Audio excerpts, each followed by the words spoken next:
Good morning. High five. This is my third attempt at doing this morning. I'm having internet problems. And so thank you for being with me today. We're going to go back into the signs in the heavens. And, Josephus was one of the greatest historians of his day.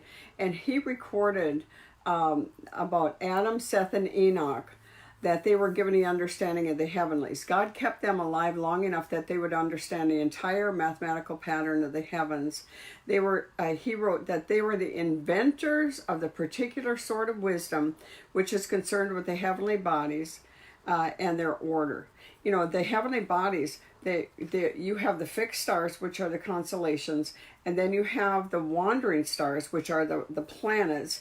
Back then there was 7 known planets: the sun, the moon, Jupiter, Saturn, Mars, Venus.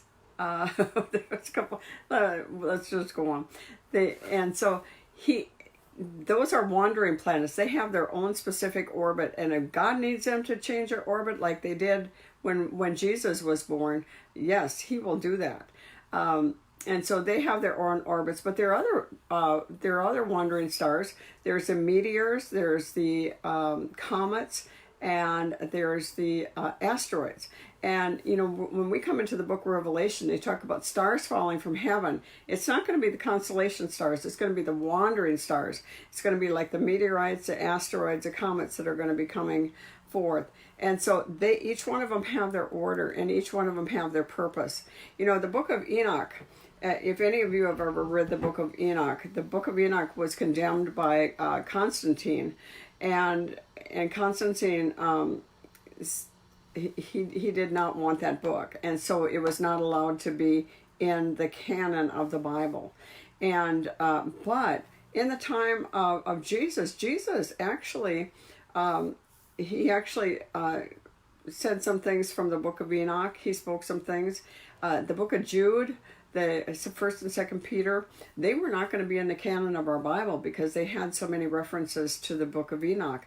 Enoch recorded a lot about the heavens. We're talking about the second heaven with the signs and stuff.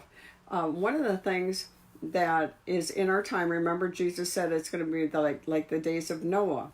One of the things that happened is during the Noahic flood, there was a comet that was seen as Noah was building the ark.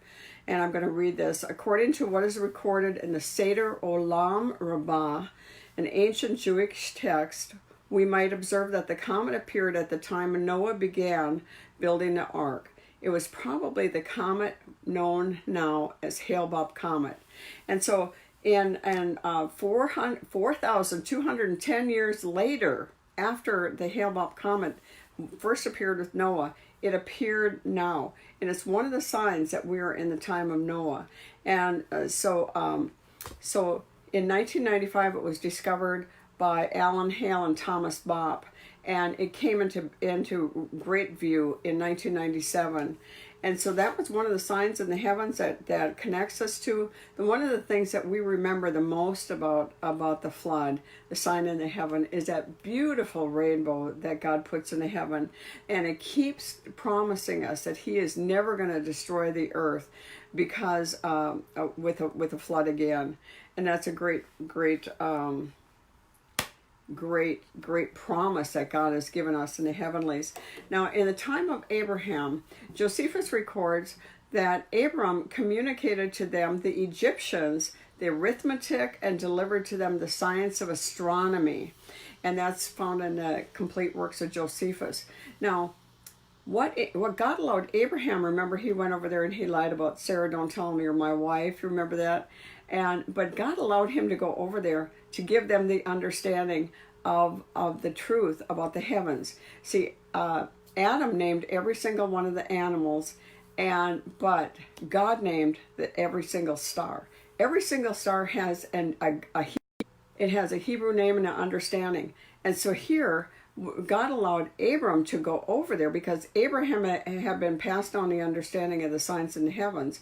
And so God allowed him to go over there and teach the Egyptians, just like God allowed Daniel to teach the Magi in Babylon. And so the truth is going to get out. My time is up. I can't believe that 5 minutes is over already, but let's start there tomorrow. God bless you.